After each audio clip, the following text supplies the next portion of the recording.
उद्धव ठाकरे दिल्ली दौऱ्यावर जाणार असल्याची माहिती। अधिवेशनात अभ्यासपूर्ण मुद्दे मांडण्याचे ठाकरेंचे खासदारांना आदेश। अर्थसंकल्पीय अधिवेशनाचा दुसरा टप्पा 10 मार्चपासून।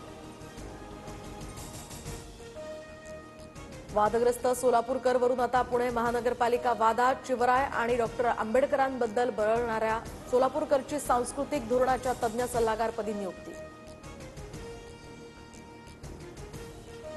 सोलापूरकरनं तयार केलेल्या मसुद्याला पालिकेकडून मान्यता नाही। सोलापूरकरची डिसेंबर 2023ला नेमणूक। सध्या कोणतीही समिती अस्तित्वात नाही। पुणे पालिकेचं या संदर्भात स्पष्टीकरण। शिंदे सरकारच्या काळातील आरोग्य विभागाच्या कामाला फडणवीस सरकारकडून ब्रेक। तर तानाजी सावंतांनी मंजूर केलेले 3190 कोटींचे टेंडर स्थगित। सूत्रांची माहिती, साफसफाईसाठी पुण्याच्या कंपनीला दिलं होतं टेंडर। कर्नाटकात महाराष्ट्राच्या एसटी बसेस चालकाच्या तोंडाला काळं फासण्याचा प्रकार सुरूच। नांदेड आगाराची बस थांबवून पुन्हा फासलं काळं। धाराशिवच्या उमरगा स्थानकामध्ये बस दाखल होताच आगार व्यवस्थापकांना सांगितला प्रकार।